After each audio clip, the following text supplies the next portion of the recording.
Bueno, pues buenas tardes a todos y bienvenidos a esta charla debate llamada Manga con aroma español. El aroma no sé por qué, pero se llama así. Con los invitados del salón, Dani Bermúdez y Fidel de Tobar. Les voy a contar brevemente quiénes son, porque bueno, aunque ellos estuvieron invitados en las charlas online del salón de la edición 2020, bueno, pues fue online, no tuvimos contacto directo, entonces les voy a recordar quiénes son, aunque toda la gente que está aquí los conoce seguramente. Bueno, ellos ganaron con su obra Arashiyama, ganaron el premio al mejor manga español de Ficomic 2018, que repitieron luego en 2019 con Liquid Memories. No sé si han ganado algún premio más estos últimos años. Por ahora no, pero nos enteramos ayer Pero de en que breve estamos nominados. están nominados, ¿verdad? Y están nominados al mismo premio, también al mejor manga. Mejor manga español, sí. Vale. ¿Con un tiempo para tres o...? Con el tiempo de los tres. El sí. tiempo de los tres, pero un tiempo para tres, un tiempo de los tres, exacto. Vale. Enhorabuena, que no lo sabía. Me gusta, ¿eh? Un tiempo para tres. Suena Tiempo como a para serie tres de los suena 90. Sí, suena como muy de sitcom, ¿no? Bueno, pues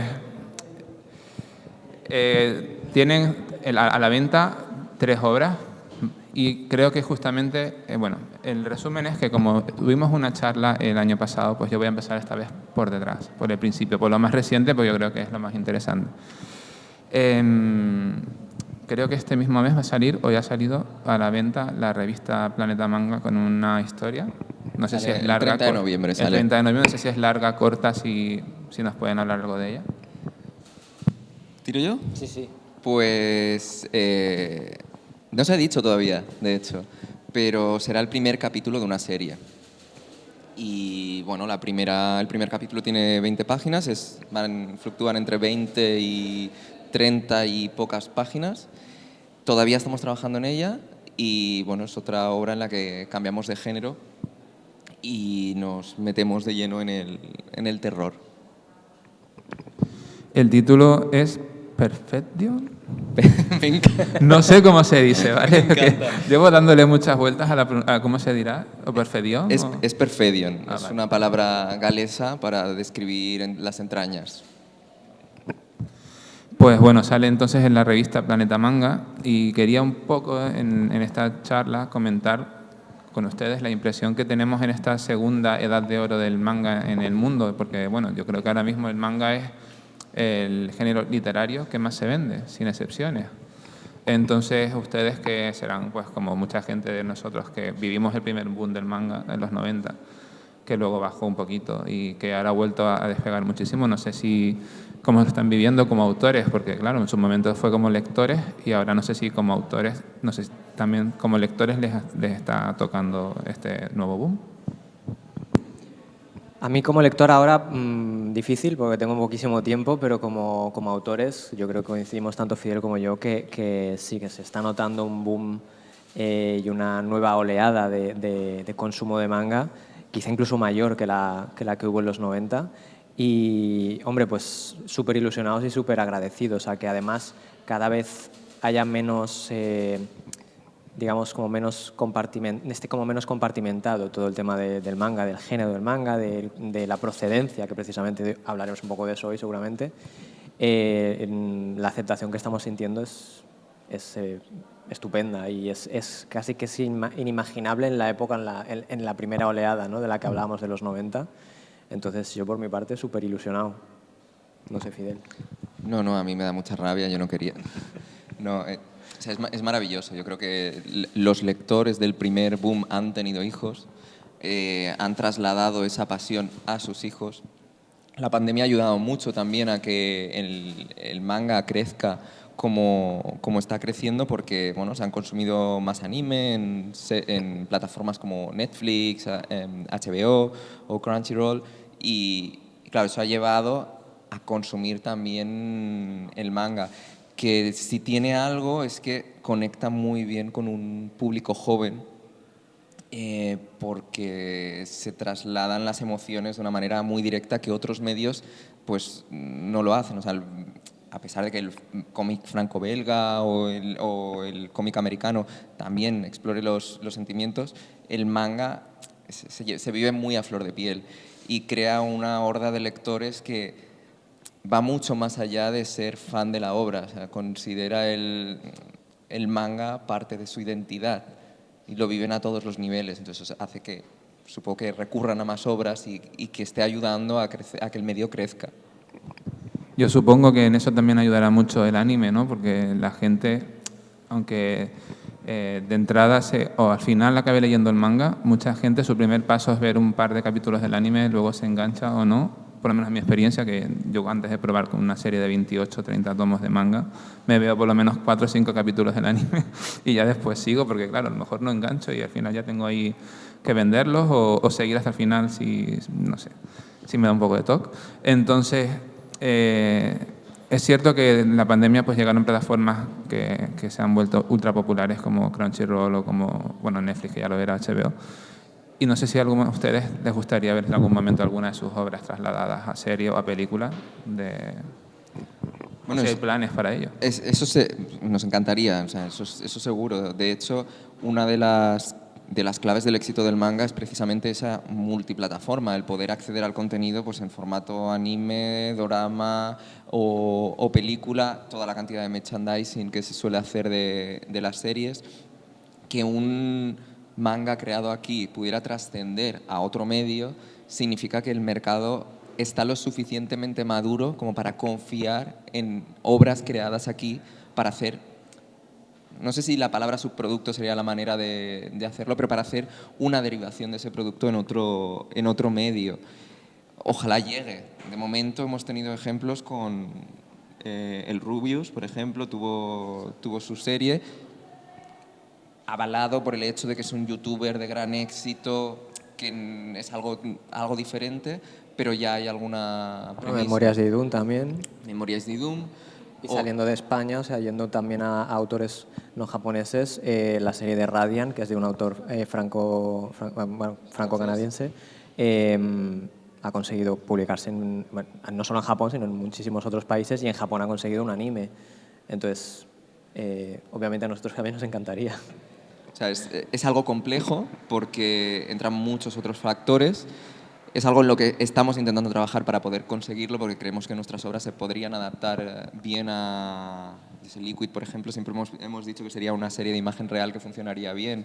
El tiempo de los tres pues, funcionaría como película de imagen real, y Arashiyama pues, sería genial como una película de animación.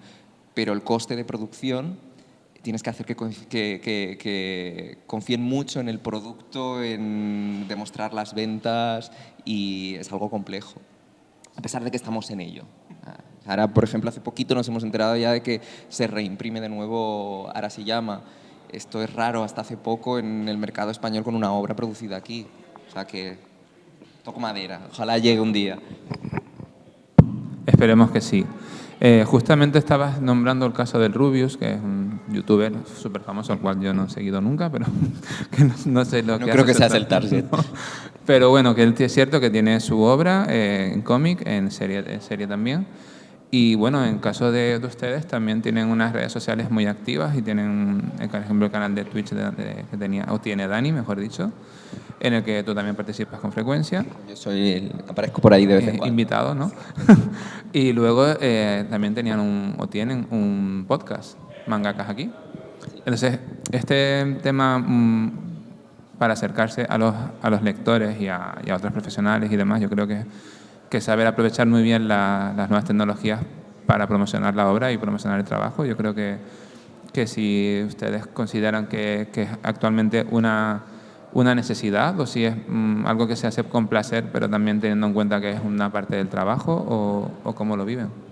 Pues un poco como lo segundo, o sea, es algo que quizá no empiezas como tomándotelo como parte de tu trabajo. De hecho, yo empecé empecé a hacer directos para poder hablar con alguien mientras trabajaba, porque claro, era un trabajo bastante solitario y bastante monótono y no hablaba con nadie. Pero luego sí que lo ves como una oportunidad de dar a conocer lo que haces, de compartir, ¿no?, todo el proceso de creación, incluso de que la gente que te ve pueda formar parte de ello y o sea, al final lo absorbes como parte de tu rutina. Y a mí no me cabe duda de que en parte el éxito de las ventas que tenemos sea gracias a poder enseñarlo cada día, enseñar el proceso y que la gente pues, descubra que nuestras obras están ahí gracias a enseñarlas en directo. Bueno, además está muy guay porque tienes la implicación de los vídeos que a veces es como, oye, pues eso estaría bien así, o ¿qué has hecho tal? Y luego te vienen a las firmas y es como, yo estaba cuando dibujaste esa viñeta. Eso está muy guay, o sea, creas un vínculo con el lector más allá, que es lo que dice Dani, o sea, al principio cuando empezó era para poder no estar solo trabajando, pero al final se ha convertido en una plataforma. Y yo por mi parte, el divulgar la manera de crear un manga no es que sea parte del trabajo, es que no lo entiendo o sea, no entiendo el trabajo sin hacerlo. O sea, a veces es como, el manga es algo que se consume y se tira en Japón. O sea, aquí lo coleccionamos. O sea, el papel tiene que ser el más blanco posible, el negro el más negro posible, que la portada tenga brillos, que tenga colores flúor. O sea, es un objeto de colección. En el momento en el que se convierte en eso, no puede ser algo en el que leas y metas en una bolsa en la estantería. O sea, tienes que saber cómo se ha creado eso y el trabajo que hay detrás de eso. Eso hace que te vincules más a la obra.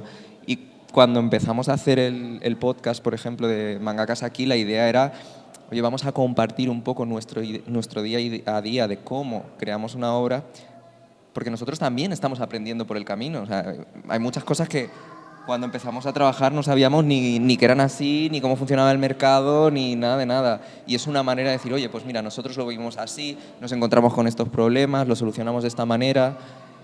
Sí, por el camino también podemos ayudar a gente que se quiere dedicar a esto a que, bueno, que lo sepa antes de darse de cara con ello, pues también está bien. Sí, o sea, ahora mientras lo decía pensaba, o sea, que está dando la sensación de que el podcast es nuestro terapeuta, casi, es donde compartes todos tus miedos, pero sí. Hicimos una primera temporada y la idea es retomarlo ahora con una segunda temporada también.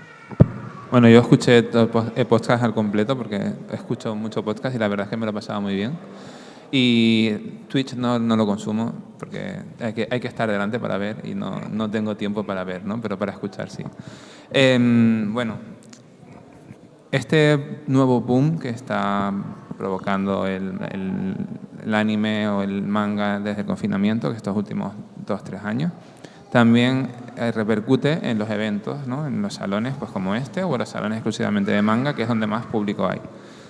Ustedes cuando van, ¿qué impresión tienen? ¿Qué sensaciones le transmite el estar en un salón en el que todo el mundo admira o lo mismo que ustedes y que hay como unas sinergias ahí un poco especiales? Es muy curioso porque, tal y como lo comentas, suena algo bastante agotador y lo es, pero a mí personalmente me sirve para cargarme muchísimo las pilas, ¿no? El tener trato con la gente, pese a que yo no soy el que más habla con los lectores, que es sobre todo Fidel, y yo estoy ahí en modo impresora, pero escuchar cómo hablan de las impresiones que les ha dado, pues yo qué sé, lo que más les ha emocionado, lo que más les ha impactado, lo que más les ha gustado, ¿no? En general de las obras y tal, a mí me sirve para motivarme, para continuar y me recarga muchísimo las pilas. O sea, no me importa estar 2 horas dibujando sin levantar la vista de los tomos que nos van trayendo, si eso me sirve para estar escuchando cómo nos comentan todo eso y eso es súper motivador.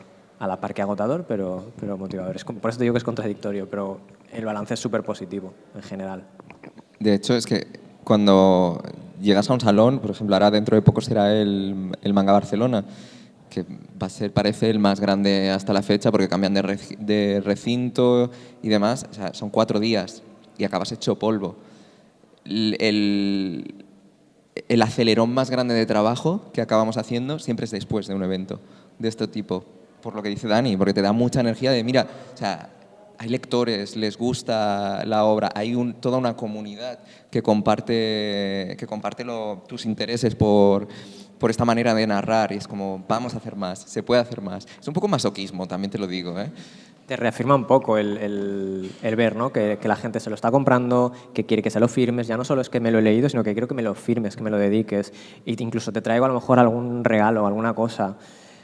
Pues, y encima, pues a nosotros como creadores de aquí, que pues no somos japoneses y hablamos el mismo idioma, por lo general, pues creo que también eso nos enlaza un poquito más y nos estrecha un poquito los lazos con los lectores, ¿no? Y pueden, pues eso, charlar con nosotros de lo que les ha parecido, de pues, preguntarnos acerca de las próximas obras, incluso a veces nos preguntan por nuestras cosas cotidianas, por lo que han visto en los directos o lo que sea, ¿no? Entonces yo creo que eso también es una experiencia, quiero pensar para ellos, que es un poco mejor que la de ir a un mangaka japonés, que admirarán muchísimo, pero que a lo mejor no se pueden comunicar igual y es un poco más distante, ¿no? la sensación. La sensación que es esa, que nos acabamos llamando, es que lo que antes en los 90 era un hándicap, que es esto es una obra hecha en España, ahora es al revés. O sea, es como, no, es que esto es una obra hecha aquí, hay una pared menos. O sea, se ha eliminado una pared, me puedo comunicar con los autores, puedo entender, puedo preguntar por el contenido. Y una cosa que sí que vemos en los eventos de manga, sobre todo, que te da mucha esperanza, es que está más vivo cada vez. O sea, y es una comunidad que siente de una manera y de una intensidad brutal, que en un salón del cómic no lo ves. Exacto, es como se va mirando, todo es más calmadito, pero en el manga es una locura, es una fiesta. Y bueno, además son momentos en los que coincidirán con otros mangakas, porque ahora mismo gracias a una serie de iniciativas como la revista Planeta Manga u otras de Norma, por ejemplo, hay mucha gente publicando. No sé si les da tiempo también de intercambiar opiniones, estrategias, o si ya Claro. se conocen. Sí, claro. En los salones aparte, pues es eso. O sea, luego fuera, pues no tenemos demasiado tiempo, pero por redes sociales siempre vamos comunicándonos. Pero el ir a un salón a encontrarte y a reencontrarte con compañeros y un poco a llorar juntos también, ¿no? A veces, ¿no? A decir, joder, ¿cuánto tiempo hace que no te puedes ir al cine a ver una peli? ¿O cuánto tiempo hace que no sales? No sé qué. Eso también forma parte de bueno, es como un engranaje más que yo no me imaginaba que iba a tener, ¿no? O sea, cuando tú de joven pues te metes tus sueños de qué voy a hacer con mi vida, dónde voy a llegar y tal, sí que lo ves, pero no lo ves tan claro y de repente pues poder, pues eso, ¿no? Estar charlando con compañeros que también hacen manga y ver esa, no sé, esa sensación de equipo, de que hay industria. Yo creo que la palabra aquí es industria, ¿no? Y verlo y sentirlo y formar parte de ello también está genial. Es como que también te ayuda, te motiva a continuar porque estás viendo que estás moviendo ese engranaje junto con otros y te sientes apoyado y no te sientes solo. Y al mismo tiempo, no te voy a decir, o sea, no te voy a mentir, también es el, coño, qué bien lo hacen, ponte las pilas, que hay que trabajar, que aquí hay talento. O sea, A mí no me provoca eso, pero yo sí. O sea, a mí lo que me da es eso, a mí me saca pecho para afuera de decir, mira lo que hacemos aquí. Y me pone, ¿sabes? Me pone bastante, ¿sabes? O sea, me echa el peso para adelante, de decir, ya no, o sea, que somos muchos y que lo hacemos muy bien. Entonces, pues me entran ganas de gritárselo a la gente, ¿no? Entonces, está guay. Y me gusta mucho que hayas utilizado la palabra industria, porque siempre se dice que en España no hay industria de cómic, pero sí hay industria de manga, y ahora mismo se está publicando y vendiendo mucho manga hecho en español. Y también hay muchos eventos relacionados con esto, como los salones o como jornadas, por ejemplo las jornadas de la FNAC, para la cual ustedes han hecho una historia corta, si no estoy equivocado, que se llama Solo estoy mirando, que es algo muy típico cuando vas a una tienda. No sé si nos pueden comentar algo de esta historia, porque nosotros aquí no tenemos FNAC, con lo cual vale. no sabemos absolutamente nada de la historia. No, pues esto, FNAC hizo un mes del manga, entonces nos eligió para crear una obra exclusiva para ellos, para promocionar el manga y la creación de manga aquí. Entonces se nos ocurrió hacer, es algo muy pequeñito, son 8 páginas en formato tríptico, pero súper largo, con lo cual era un reto de formato también. Y hicimos una historia pequeñita de un lector de manga que le decían por el móvil que iban a llegar tarde a la cita y dice, va, pues me meto en la FNAC. Y en la FNAC caía un libro, veía una figurita y resulta que era alguien de dentro del libro que se lo lleva dentro para recordarle y pedirle que se llevara ese libro a su casa porque su mundo estaba en peligro. Porque el concepto es que toda aquella historia que no se lee cae en el olvido y muere. Entonces, a partir de ese concepto se construyó toda la historia, que bueno, yo estoy muy contento con cómo quedó, porque era algo muy pequeñito, contar un one shot en 8 páginas, presentando personajes, espacios y metiendo un mensaje es complejo, pero estuvo guay sobre todo porque, claro, por una multinacional confiar en nosotros para hacer eso, pues estuvo guay.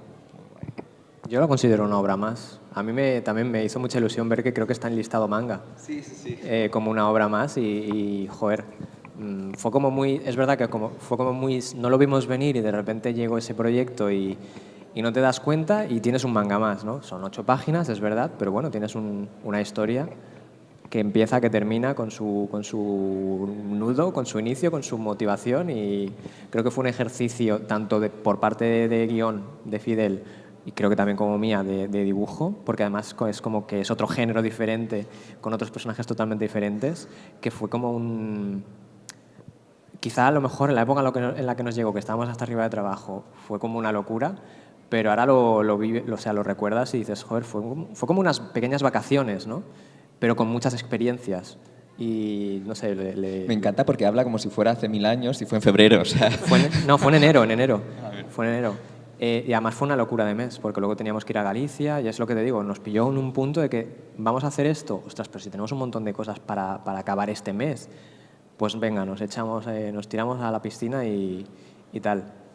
Pero lo veo como hace mucho porque es que han pasado muchas cosas este año. Entonces, pues ya no soy consciente del tiempo. Pero sí, o sea, me hace mucha ilusión esta obra y la tengo como le tengo mucho cariño. Pese a lo pequeñita que es, le tengo mucho cariño. Y también que, bueno, tendrá una repercusión distinta, no son los lectores habituales, cualquier persona que hubiese ido a esa cadena de tiendas podía haber llegado en algún momento a leerla. Entonces, no sé si la responsabilidad era mayor o si no lo pensaron o se lanzaron. Yo no lo pensé, ahora me lo estás diciendo y es verdad que, joder, pero no, yo no lo pensé en ese momento. No, la idea era cumplir con lo que nos pedían, que quedaran contextos, porque al fin y al cabo es algo que te representa, porque es tu trabajo, pero no deja de ser una obra de encargo, con lo cual tienen que estar contentos también ellos. Y parece que lo están, porque empapelaron todas las FNAC con imágenes. De hecho, ahora el stand que van a hacer en el Manga Barcelona también va a estar allí presente. O sea que está guay. No nos lo planteamos, pero parece que funcionó. Ellos quedaron contentos. Pues bueno, para los que acaban de llegar, he planteado la charla pues desde lo más reciente hasta sus primeras obras, porque hace 2 años tuvimos un encuentro y fue más en orden cronológico. Entonces ya creo que va llegando el momento de hablar de la obra que fue ayer nominada al premio al mejor manga de Ficomic, ¿vale? Que es El tiempo de los tres, no lo voy a decir mal ahora de nuevo, que además es la que más me gusta de las tres, porque es la que más me emocionó al leerla, que obviamente sabes que hay un dramón y estás esperando el dramón y el dramón te convence al final y te emociona. Sí, en este caso vamos sin paños calientes desde el principio. Yo creo que ya se vaticina que no va a ser una comedia, no va a ser algo, o sea, la narrativa de la historia como la plantea Fidel, con la caída de la Sagrada Familia, ya te vaticina que no te vamos a engañar con lo que vas a ver. Y bueno, pues cuenten, para quien no la haya leído, cuenten un poco cómo se gestó, cuál fue el origen de la idea, el plantearlo como un saltos temporales, no como una historia en 2 o 3 tiempos, incluso a veces. Esta historia es, para mí, cuando se lo propuse a Dani, yo ya me dice que sí a todo, me siento mal a veces, y es como, le propuse esto y es como, joder, es algo muy diferente, tal. La idea surgió en un viaje a Japón, en Kioto, y vamos camino al Kiyumi-Fudera, que es un templo. Bueno, quizás no habéis visto Tigre y Dragón, pero bueno, es un templo de madera en la ladera, desde la que se ve el Kojo, o sea, el cambio de la hoja brutalmente bien en otoño. Y estábamos subiendo la ladera y vi una tiendecita de estas que dices, ahí viven fantasmas, y era de una ceramista y había una pieza de cerámica brutalmente bonita. Y a partir de ahí construí el personaje de Elda, de la protagonista, de la ceramista, y mi idea al principio era explicar una historia de amor, pero surgió Jules por el camino y la historia se convirtió en otra cosa. De hecho, la historia se iba a llamar La ceramista y el cocinero. Y, o sea, imagínate si cambió. Sí, sí. Pero cuando el personaje de Jules entró en la historia, me di cuenta que eso era lo que quería contar y me alegro mucho. O sea, no, el germen fue una pieza de cerámica, porque me parece que condensa mucha de la belleza japonesa y siempre hay en nuestras obras mucho de Japón, a pesar de que esta suceda en Barcelona. Y quería jugar con la idea de narrar la juventud desde el punto de vista de una persona mayor. Elda tiene unos 50 años cuando empieza la historia, para ver qué queda del amor de juventud cuando te haces adulto y cómo afecta, cómo actúas a la gente de tu alrededor y cuánto conoces a la gente que te rodea. Entonces era como un concepto muy profundo, pero que tenía que narrarlo desde un punto de vista adulto, viendo la adolescencia. Entonces el juego de tiempos me iba muy bien. Y el título surgió así de repente, y al final es la clave de la narración de la historia. A mí me embaucó un poco con el tema de la Sagrada Familia, de la caída de la Sagrada Familia. Yo estaba, digamos, procesando todo eso, pensando cómo voy a dibujar esto, y ya el resto de la historia pues se lo fue entrando tranquilamente y yo fui pues eso, dejándome un poco llevar. Al final, eso que dice Fidel, empieza una idea con una idea, tiene claro el final, pero luego siempre va variando y tal. Entonces, si yo le digo que sí, pero también pensando, bueno, luego me lo va a cambiar. O sea, que a lo mejor acabamos hablando de cualquier otra cosa, ¿no? Y al final es lo que pasó. Pero también te digo que mi idea no es que fuera un drama, ¿eh?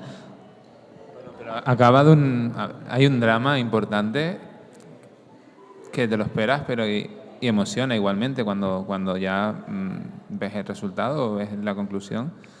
Y sobre todo porque también maneja mucho el tema de la ciudad como un entorno al principio imprescindible, luego un poco hostil, luego tienes que reconciliarte con la propia ciudad, ¿no? Yo creo que La ciudad es un personaje más. En realidad el tiempo de los tres es un engaño, sería el tiempo de los cuatro, porque sí, Barcelona en ese caso es un personaje más y creo que fue uno de los más difíciles ya no de dibujar como en el sentido literal de la palabra dibujar, sino de crear un personaje.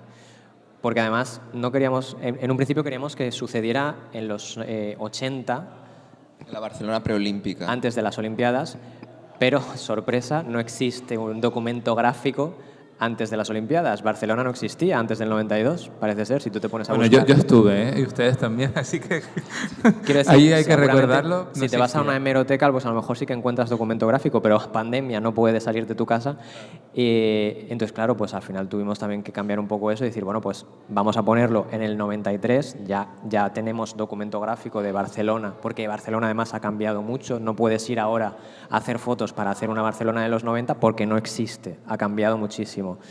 Entonces, pues tuvimos que tirar de archivo gráfico y fue muy difícil porque además hay cosas que no han cambiado, que sí que dices, puedo ir a hacer fotos, pero lo que te digo, estalló la pandemia, nos confinaron y no pudimos salir a fotografiar referencias. Tuvimos que tirar de recuerdos, de fotos de familia, de pues experiencias que habíamos tenido de las cuales tuviéramos fotos para sacar escenarios. Eso también nos vinculó bastante a la obra, ¿no? Obviamente. Y fue bastante peliagudo en ese sentido, ¿no? Pero yo creo que les sentó bien, porque la historia está contada a través de recuerdos Sí, claro. de la protagonista. Entonces, Al final todo llevó o sea, fue en beneficio de la obra, ¿no? Pero en el momento no lo vivíamos así, nos agobiaba bastante. Y bueno, los personajes de la historia son bastante redondos. Yo creo que están muy bien diseñados y la relación entre ellos y cómo cambia y las consecuencias que tienen para los personajes yo creo que son importantes. No sé si quieren convencer a alguien que no haya leído para presentarles a los personajes y venderles la historia. Yo diría que son muy reales, o sea, son personajes que... La historia es un slice of life, es una historia costumbrista, no es una historia de aventuras, no es una historia con persecuciones, ni con magia, ni nada de eso. Es una historia de verdad, son personajes de verdad que creo que al final son los mejores porque te puedes sentir identificado siempre con alguno de ellos o con varios de ellos. Entonces yo creo que esa es la clave, que intentamos que siempre sea así, ¿no? Pues que en esta historia tenía que ser así. Entonces creo que nos hemos, no sé, entregado muchísimo en eso. Fidel los describía a la perfección y eso creo que al final pues se ha podido reflejar en el diseño de los personajes y en las viñetas y en el dibujo y en la narrativa. No sé si tú lo tienes. Yo no tengo tan claro. mucho más que añadir, o sea, me parece maravilloso, o sea, era el objetivo, o sea, que los personajes, o sea, estamos todos muy acostumbrados a leer historias japonesas con sus filias y sus fobias, es decir, y con su... O sea, yo creo que lo bueno que tiene el tiempo de los tres es que no te... O sea, si te hablo de... O sea, si ves a una mujer y cómo se relacionan los hombres con ella, no es como lo hacen en Japón, es como se hace aquí. La manera de pensar de los personajes es europea, que es algo que no vas a encontrar en un manga japonés, obviamente. Entonces, esto hace que sean mucho más cercanos y de verdad. Creo que es lo que puede resultar más interesante a la hora de elegir una obra creada aquí. Y es que no vas a encontrar eso en un manga japonés. Puedes encontrar mangas japoneses ambientados en Barcelona. No creo que los haya, pero bueno, en Europa, digamos. Y los personajes se comportarán como japoneses. Por algo sencillo, porque los autores no son europeos. Y puedes documentarte mucho. Nosotros lo hicimos mucho con Arashiyama, que ya entraremos, pero por mucho que te documentes, si tú no tienes ese día a día, es difícil representar eso. Yo creo que eso es lo que al final hace que sean de verdad.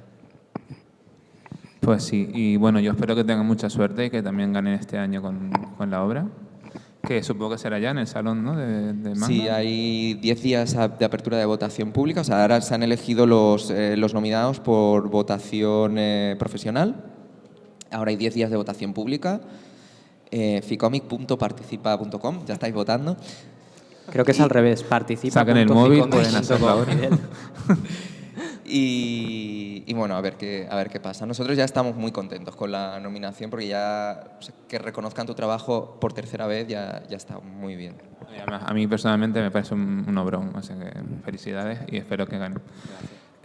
Bueno, su segunda obra es una obra que ellos siempre cambian de género, todavía no hemos llegado a la obra original, a la primera obra, pero bueno, la segunda obra es un thriller que se llama El asesino del agua, Liquid Memories, que bueno, ya tiene 2 ediciones, si no estoy equivocado, una en 2 tomos y otra en volumen único. En 2 semanas sale el integral. El integral, con lo cual eso es una muestra de la repercusión que ha tenido la obra, porque en España, como ha dicho antes Fidel, no se reeditan las obras de autores españoles en distintos formatos y menos en manga, así que para conocerla, pues, no sé, preséntenos un poco la obra a quien no la conozca. Pues a ver, Liquid Memories parte de la idea de qué pasaría si fueras un asesino y no lo supieras. Y a partir de ahí construimos una historia con un...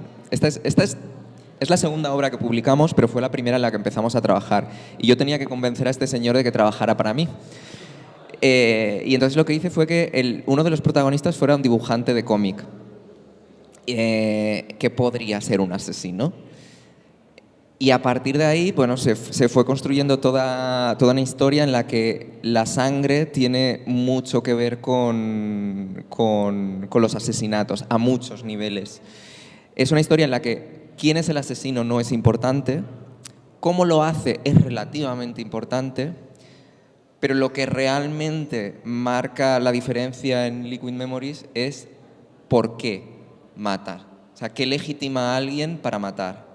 Entonces, con esa premisa, una serie de personajes, entre ellos, por supuesto, un investigador de Scotland Yard, el agente Muller, se ven implicados en este asesino del agua que vuelve a matar después de un año en Londres y que se considera el criminal más despiadado desde Jack el Destripador.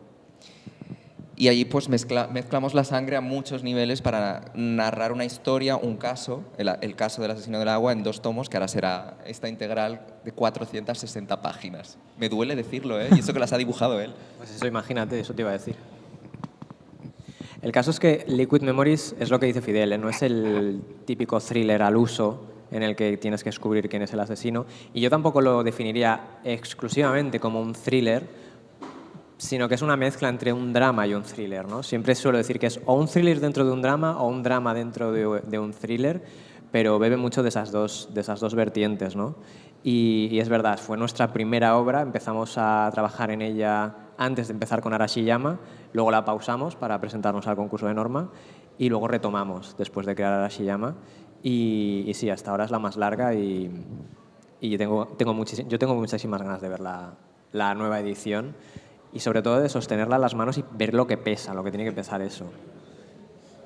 Bueno, y esto es primicia, pero uno de los extras que hay en la nueva edición. Cuidado, ¿eh? Me ha dado miedo. Es que esto me da mucha presión. Son 6 páginas adicionales que no estaban en la otra edición del caso de los atentados de Londres. Entonces, habrá otro caso más de Liquid Memories. Y bueno, ¿Ves que me toco las cervicales? entonces habrá, o sea, ¿estamos hablando de que puede haber una segunda parte o...? Otro caso. Otro caso. Vale. Oye, pues Hasta ahí se puede leer. una muy buena primicia porque ya sabemos que el universo de Liquid Memories pues se continúa, que no me lo esperaba. Pues anda que yo, cuando este señor me lo dijo. Que oye, Pero pues, bueno, está por genial, ahora es un sí. poco idea, ¿no? Formato europeo que publicas dentro del mismo universo distintos casos. Pues se presta perfectamente, pues no lo había pensado. En este caso sí quería comentar el cambio de estilo que tiene Dani en esta obra, porque a mí siempre me recuerda mucho ahí lo diré, se me ha olvidado, no, exacto, por favor, que Urasawa. se me estaba yendo, no lo he encontrado. Entonces, no sé si está buscado, si surgió espontáneamente, porque la temática de sus obras, pues, recuerda un poco a la de Liquid Memories, o si... Buscado no está, es básicamente un síntoma de que Urasawa es mi referente desde que soy adolescente sin siquiera saber qué era Urasawa. Yo crecí viendo las series de anime de TV3, de la Autonómica de Cataluña, y daban una serie que es lo que es Yaguara, que es una obra de Urasawa, y a mí me hipnotizaba el estilo que tenía, a la vez que también me hipnotizaba muchísimo Rumiko Takahashi y Akira Toriyama, como a todos probablemente, los de mi generación. Pero buscado no está. Me llama mucho la atención cuando la gente me comenta eso, ¿no? Que se ve como una diferencia entre, sobre todo comentan de entre Arashiyama y Liquid Memories, cuando no ha sido buscada en absoluto. No, yo no hice ningún tipo de estudio de cómo tengo que dibujar Arashiyama, cómo tengo que dibujar Liquid Memories. Simplemente salió, surgió. Y con el tiempo de los tres yo creo que ha pasado como una mezcla, ¿no? de entre esos dos estilos, pero no es nada buscado. O sea, yo con Arashiyama también pensaba en Urasawa constantemente, sobre todo para los malos, ¿no? y los yokais y tal, y los escenarios y todo esto pensaba en Urasawa, pero en Liquid Memories supongo que pues quizá porque es otro tipo de color, aunque sea en blanco y negro, pero ya me entiendes, ¿no? La historia tiene otro tono, otro color. Igual sí que está más patente en el acabado. Pero sí, o sea, es que está ahí. O sea, a mí me encanta que la gente lo diga, porque no es que lo busque, porque sé que no dibujo como Urasawa, pero me ha influenciado muchísimo. Y que se note, pues hombre, pues está guay, está muy bien. También me ha influenciado muchísimo Katsura, Masakazu Katsura, y eso también hay mucha gente que lo nota, pero bueno, o sea, ya te digo que no es algo estudiado, ¿eh? Es un síntoma, bueno, una consecuencia, un síntoma, no sé cómo decirlo, un efecto, básicamente. Y bueno, has dicho que eran 460 páginas, que ahora bueno, ya con el añadido, son 452. 460 todos. Sin añadido. El micro, Fidel, el micro. Con los añadidos y todo, 460. ¿Cómo fue para ti Largo. encargarte de un proceso de elaboración de una obra de 460 páginas? Bueno, al principio no lo sabía. A mí me dijo un tomo y, bueno, 2 tomos en realidad. No, la idea inicial eran 3. Eran 3 al Eran principio. 3, lo que pasa que hablamos con la editorial y sabiamente nos aconsejaron que fueran 2 para que no hubiera tanto espacio temporal entre uno y otro, porque es verdad que si tardas tanto en sacar un tomo, pues probablemente se olvide de ti el lector y pues al final te deje de lado y vaya otra cosa. Aunque de manera masoca le dijimos, vale, 2, pero gorditos. Exacto, en y realidad. saldrán en 6 meses. Piensas en páginas y el número de páginas pueden ser 3 tomos perfectamente, ¿no? Pero con Liquid fue una locura porque es lo que hemos dicho, que empezamos trabajando juntos en Liquid Memories. Yo no me dedicaba 100% a esto, yo sé que tenía mi otro trabajo y trabajábamos en horas libres entre unas comillas del tamaño de una rotonda, ¿me entiendes? O sea, entonces yo diseñaba personajes mientras estaba en el otro trabajo. Cuando tenía algún hueco cogía una libretita de posits y dibujaba, que de hecho está en la exposición alguna recopilación de unos cuantos posits con diseños de personajes. Entonces eso lo recuerdo bastante difuso, todo lo que es ese proceso, pero estuvo muy bien. O sea, Londres es una ciudad que nos encanta. Hemos viajado solo para documentarnos en alguna ocasión y no sé, lo mimamos siempre todo lo que podemos. Entonces el proceso fue intenso, pero bastante agradecido y yo aprendí muchísimo, porque al final pues fue la primera obra, ¿no?, con la que yo me lancé bueno, los dos nos lanzamos de una manera más profesional, ¿no? Y me acuerdo de aprender a trabajar con Fidel, haciendo los storyboards. Él me hace los storyboards, montando nuestro sistema de trabajo, que ahora lo seguimos manteniendo, y bueno, y haciendo pequeñas adaptaciones, ¿no? Pues antes yo lo intentaba todo, hasta los storyboards tenían tinta para que yo aprendiera el estilo de dibujo y pues fuera pillando un poquito más de traza, ¿no? ¿Cuál era la pregunta? Que cómo te embarcaste, que cómo se te ocurrió decirle que sí a una obra tan larga, o que, bueno, ya la Pues porque me engañó, básicamente, porque no me dijo que iban a ser 400 y pico páginas. Pues yo le dije, o sea, es que lo tenía claro, tenía que meter sangre y a un dibujante en la historia, no me iba a poder decir que no. Además, el dibujante era de historias de zombies, que a mí también me gusta bastante el tema de la temática zombie, pues dije, venga, va, vamos a ello, ¿no? Perfección no tendrá nada que ver con zombies, ¿no? ¿O sí? Te tenías que comprar la revista y leértelo. Y bueno, la idea, han comentado que es el primer capítulo, con lo cual hay posibilidad de que salgan tomo también, o eso no sé cómo funciona con Planeta Manga, porque Nosotros tampoco. Algunas se publican, otras no, y no sé si... Bueno, supongo que, no lo sé, o sea, de momento no hemos hablado al respecto, esperemos que sí llegará a un tomo, haremos todo lo posible para llegar. Con Planeta Manga lo que entendemos es que se está intentando adoptar un poquito el sistema japonés. Si la obra gusta, funciona, pues se sigue apostando por ella y se da un paso más, que sería el formato tomo. Creo que las historias más largas, casi todas, se han pasado al final a tomo. Las cortitas han hecho ahora una recopilación de 4 historias cortas, pero las cortitas no. Entonces, en este caso, de momento solo te puedo decir que es una serie. O sea que posibilidad hay, veremos qué tal. Esperemos que funcione bien. Pues sí. Bueno, en Liquid Memories, que he hecho ahí un paréntesis, también la ciudad es muy importante. Digamos que en cada una de las 3 obras publicadas hasta ahora, el entorno es fundamental, tanto en Arashiyama como en Liquid Memories, como en El tiempo de los 3. Han comentado que se fueron a Londres para documentarse.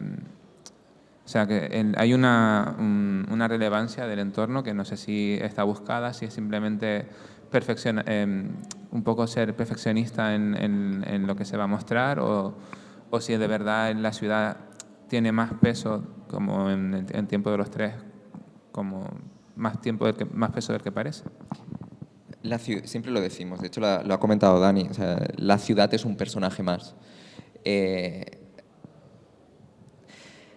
Depende en la ciudad que vivas, eres de una persona o eres otra, porque te condiciona totalmente. O sea, desde una cosa tonta, pues mira, no tengo metro y tengo que coger autobuses porque en esta ciudad, pues por debajo, por su configuración no puedo tener metros por debajo. Pues ya solo eso, tu manera de relacionarte con la gente es diferente, tu día a día es diferente.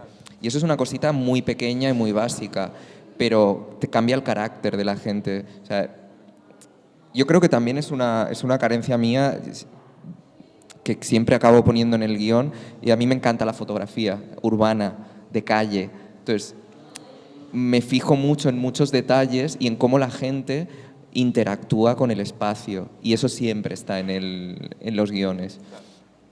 Y claro, por ejemplo, muchas veces nos han dicho, ¿y por qué Liquid Memories pasa en Londres y no en Barcelona? O en Madrid, es que no podría suceder en otra ciudad, porque el carácter de esa ciudad hace que esos personajes puedan ser de esa manera. Pues yo creo que siguiendo este recorrido a la inversa, pues ya tocaría llegar a Arashiyama, que es una obra que bueno, se hizo en medio de Liquid Memories para presentarla al concurso de norma editorial. ¿Cómo surge? La idea supongo que ya estaría, pero ¿en qué momento deciden parar la preparación de una obra para ponerse con otra? ¿Y qué consecuencias tuvo para Liquid Memories también? A ver,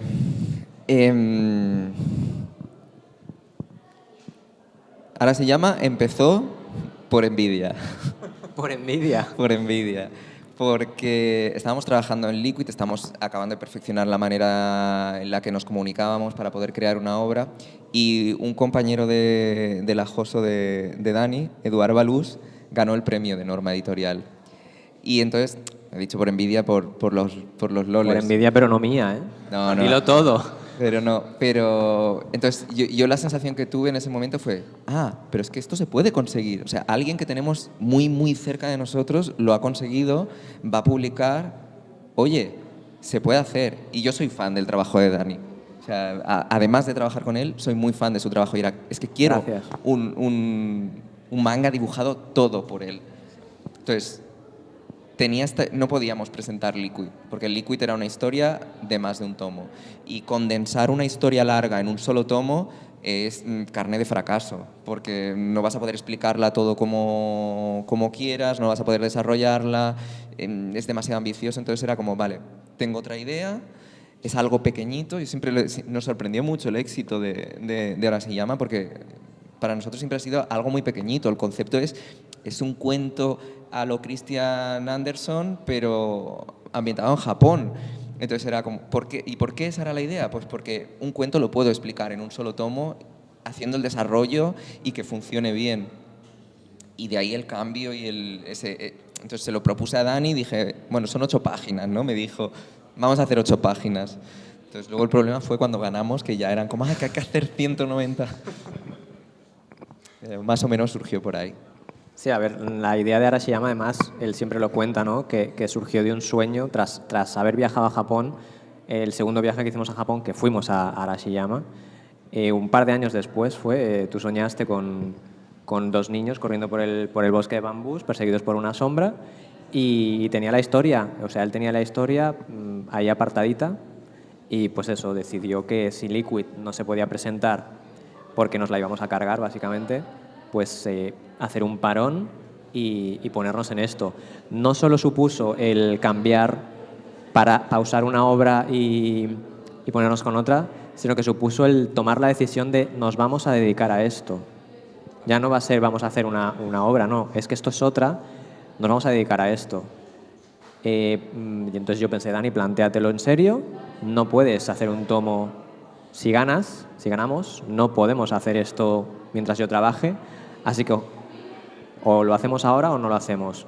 Cogí, dejé mi trabajo y me puse a hacer páginas como un loco. Que si no hubiéramos ganado no sé qué hubiera pasado, pero al final pues la cosa salió bien y sí, pues fueron 10 meses de trabajo a tope y pues al final salió. Y súper contentos y súper agradecidos de lo que dice Fidel, del éxito que está teniendo, que ya va a imprimirse por tercera vez. Y yo la verdad es que no lo concebía eso en un principio. Y para Liquid, o sea, luego al terminar y retomar con Liquid,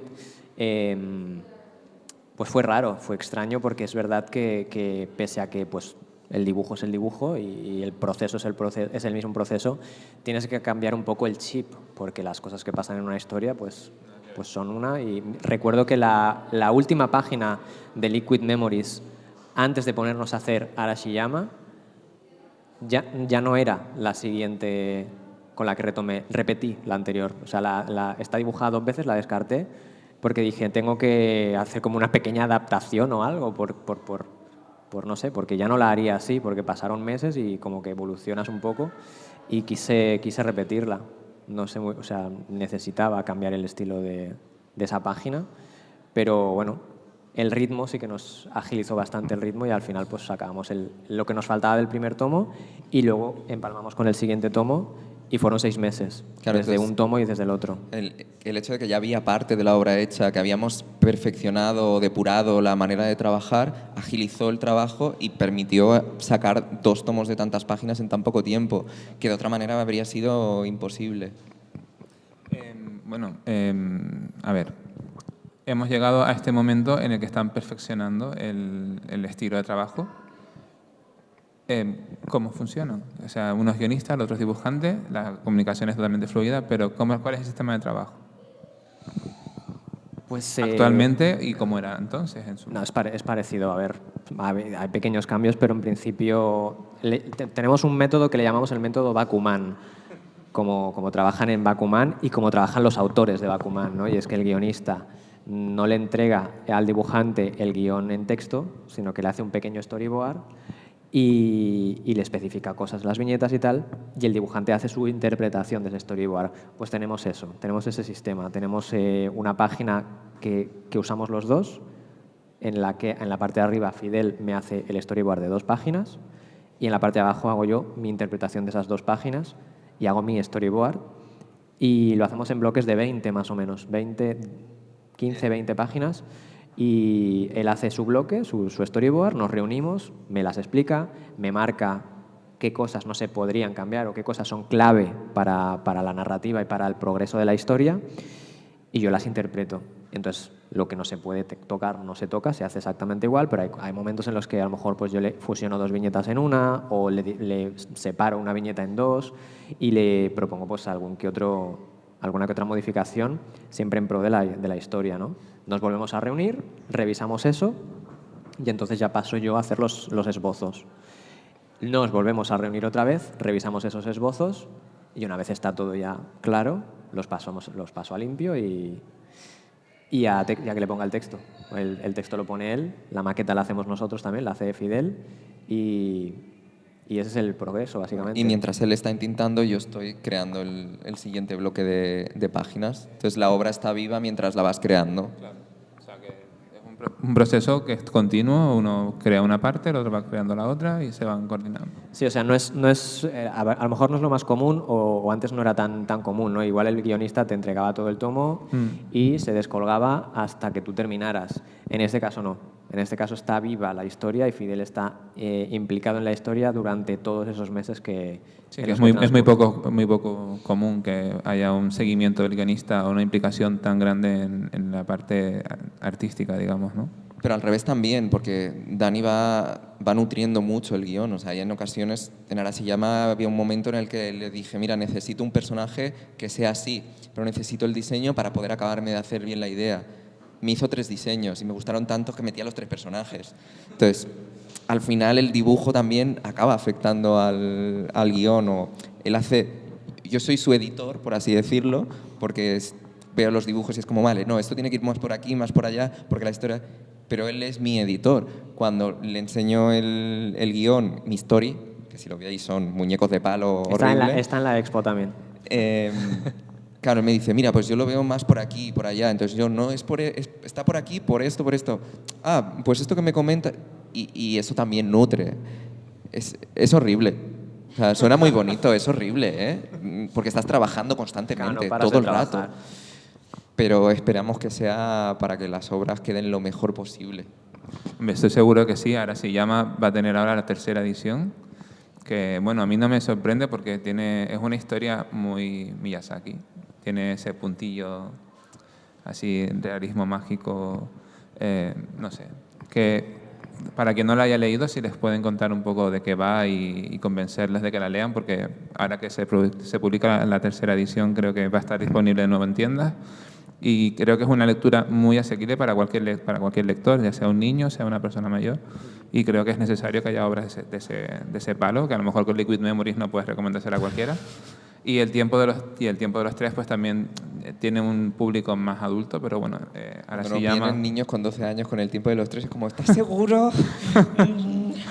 Pues Arashiyama yo creo que no, que es para todo el mundo, con lo cual, si quieren recomendarla, o quieren comentar de qué va, mejor dicho. Bueno, pues Arashiyama está pensada como una fábula de un niño de 9 años a alguien de 99 que tiene diferentes capas de lectura. El concepto de la historia es muy sencillo. Son dos niños que se escapan de casa de su abuela para ir a la montaña de Arashiyama, a la cima, porque han oído la leyenda de que allí hay unos dioses que conceden deseos y ellos quieren pedir un deseo, que es que sus padres vuelvan de su largo viaje por el cielo. Lo que en la montaña nos esperan que haya algo más que dioses dispuestos a cumplir sus deseos. Entonces, a partir de esta premisa, es una excusa para pasear por el Japón más tradicional. Y, de hecho, al final de la obra incluso hay un mapa de Japón con todas las ubicaciones reales en las que sucede la historia. Y es nuestro amor por ese país que nos ha influenciado mucho estéticamente.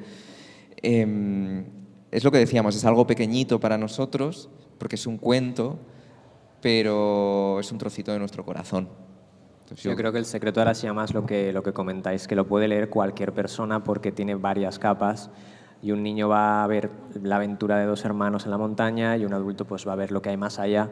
Como dice Fidel con la sinopsis, ¿no? Pues hay un poco de mensaje de aceptación de pérdidas, etc. Y yo creo que ese es el secreto de la obra, que lo puede leer cualquiera. Oye, me estoy dando a cuenta cualquier edad. que somos muy dramáticos con las historias, ¿no? Yo estoy muy intrigado con Perfectio, Mari. Porque una obra de terror, teniendo los precedentes, digo, bueno, puede pasar cualquier cosa, no sé qué va a pasar. A mí me da miedo decir terror. Es curioso, es paradójico, pero no sé si la palabra es terror con Perfedion. ¿Cómo lo definirías? Bueno, tu clase de terror o nuestro terror. Porque, claro, esto hay gente aquí que me ha visto hacer directos en Twitch y no tendría ni idea del género de la historia porque justamente las partes más definitorias no las hemos enseñado. Así que no sé, yo no sé si luego nos queréis preguntar, pero si hay alguien que haya visto los directos, yo les querría preguntar a ellos que de qué género pensaban que era la historia, porque es verdad que el hacerlo en Twitch implica que puedes hacer spoilers, entonces intentamos no hacerlos. Y eso es un terror raro, es un terror extraño. Terror raro. Vale, me lo apunto. La promoción va a ser esa, terror raro. Es por hacer un poco de disclaimer, de que luego la gente no diga, me dijisteis que era terror y tal. Bueno, es un terror raro. Exacto.